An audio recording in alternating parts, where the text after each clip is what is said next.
you saw of the Ravens last season, what should their top priority be as they approach round one? First of all, it's always amazing, guys. Every time the GM talks, they're always in the sweet spot, whether they're picking 1, 15, 29, it doesn't matter. They're always going to be in the sweet spot. That's GM talk, I guess, Lewis. As far as the Ravens are concerned, they lost Tyler Linderbaum to the Las Vegas Raiders. They need to strengthen the interior of that offensive line. I think a dream pick for them would be if they sit there and they get to 14 and Spencer Fanu is there at 14. To me, that's an easy pick because he brings a lot of position flexibility.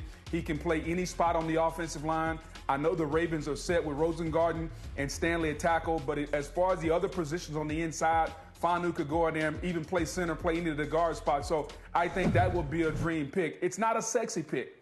The fans don't necessarily like it. Every fan wants a defender or they want an offensive weapon. But I think if you're the Ravens and you lost the quarterback of the offensive line in Tyler Linderbaum, and I know they're looking to replace that offensive line, man, I think this will be a dream pick for them if Spencer Fanu is there at 14.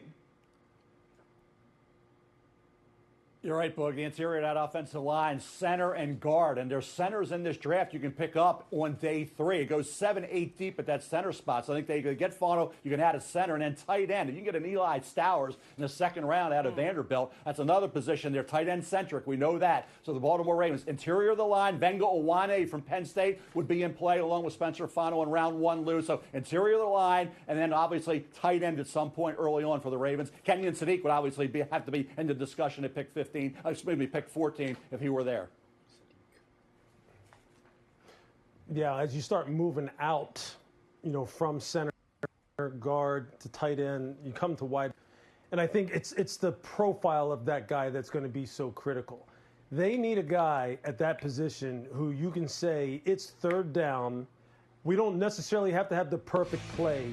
You can just make the play and keep the chains moving. You got to have that right kind of body type, that right kind of competitive temperament, the consistency with catching the football. And the guys you see on your screen, Mekhi Lemon, Denzel Boston, Omar Cooper Jr., these are guys who all made big plays in contested situations, have really good catch and run ability, the kind of things that just makes life easier for a quarterback. That's what they need. They need a guy who can just make life easier for Lamar in terms of, hey, look, just throw it near me.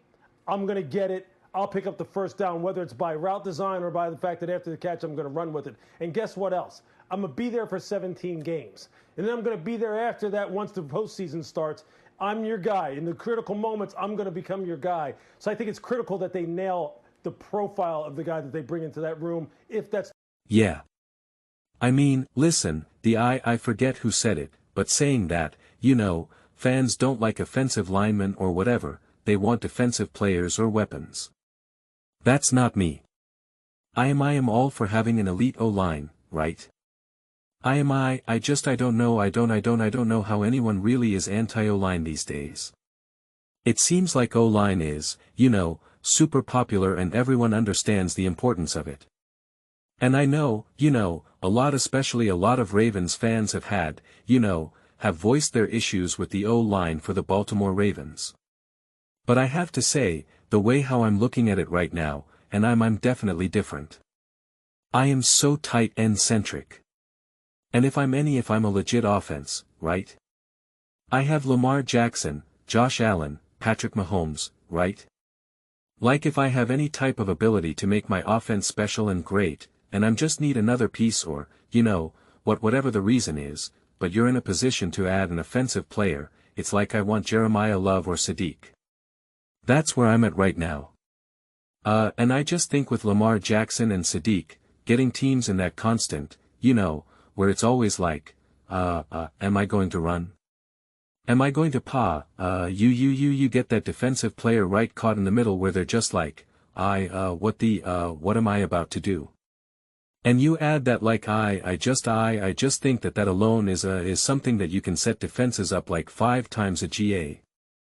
Me like minimum. Like I just feel like there is going to be so many just first downs, let alone even touchdowns that you're just in bed I just got guaranteed 5 first downs right there. Just guaranteed. Just put it there where you're just like, okay, no, we're going to get a first down here. Like I just think that that has the potential. And if you feel that you actually can get some linemen in the second or third round, then I don't know. That's where I'm at. I just think he's so unique, he's so physical. I mean, he's a monster out there.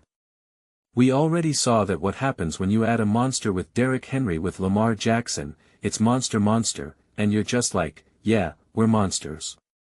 And now you add another monster at tight end.